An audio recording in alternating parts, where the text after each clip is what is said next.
Hello, friends. Welcome to our midweek moment. Pastor Nicole here. So glad you joined us today.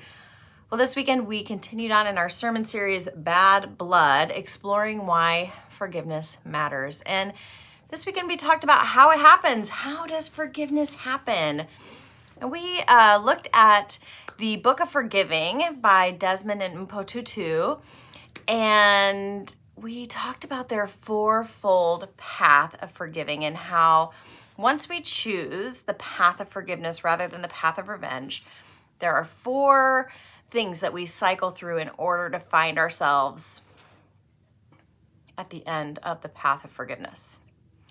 So we talked a little bit about those. I'll just name them really quickly. It is to tell the story, to name the hurt, to grant forgiveness, and to renew or release the relationship. So that's kind of the cycle that we have to go through. We have to tell the story, just the facts. Once we kind of have done that and have processed through the facts with trusted people in our lives, then we can name the hurt. We can talk about how we feel about the situation that happened to us. What are our feelings? No feelings are bad. No feelings are off limits. We are allowed to feel our feelings and to name that that's where we are in that moment. Eventually, when we are ready, we will move on to the granting of forgiveness. And this is really where we move to, let me say that again.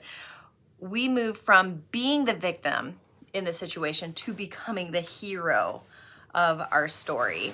So that's what happens in the granting of the forgiveness. And then we have to decide whether we are going to renew the relationship with the person that harmed us or whether we're going to release that relationship and just say, this relationship has reached the end of its course.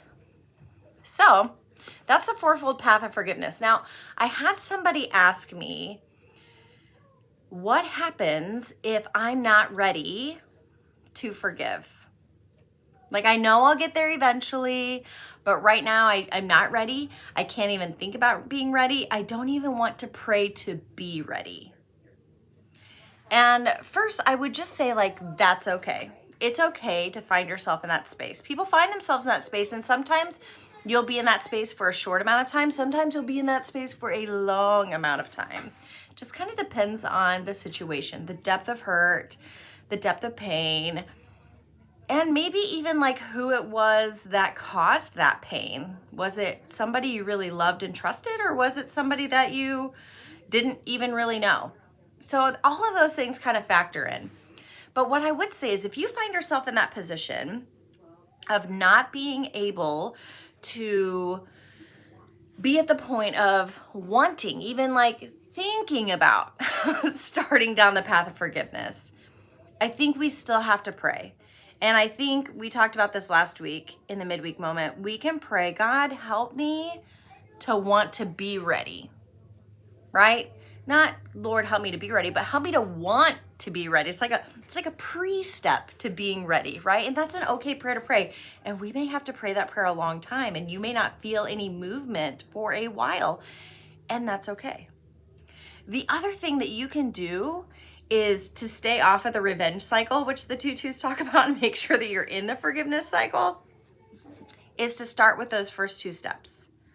So tell your story and tell it and tell it and tell it again until you really are able to process it, right? And you've really done some work around processing what happened to you. And then you can name the hurt as well. You can name how you feel. And in the naming and the telling, as you continue to do that, you might see some things shift. The facts of the story probably aren't going to shift. You might remember some other things along the way, or some things may feel more important to you than they once were, or less important to you than they once were. But the naming of the hurt may change. So you may find yourself really angry and bitter when you first name the hurt. And over time, that may soften a little bit. And you may be like, I was really upset. That was really painful. But I'm not as angry and bitter about it as I once was. You see what I'm saying? So we can start the process even if you aren't ready to forgive, even if you aren't ready to even think about forgiving.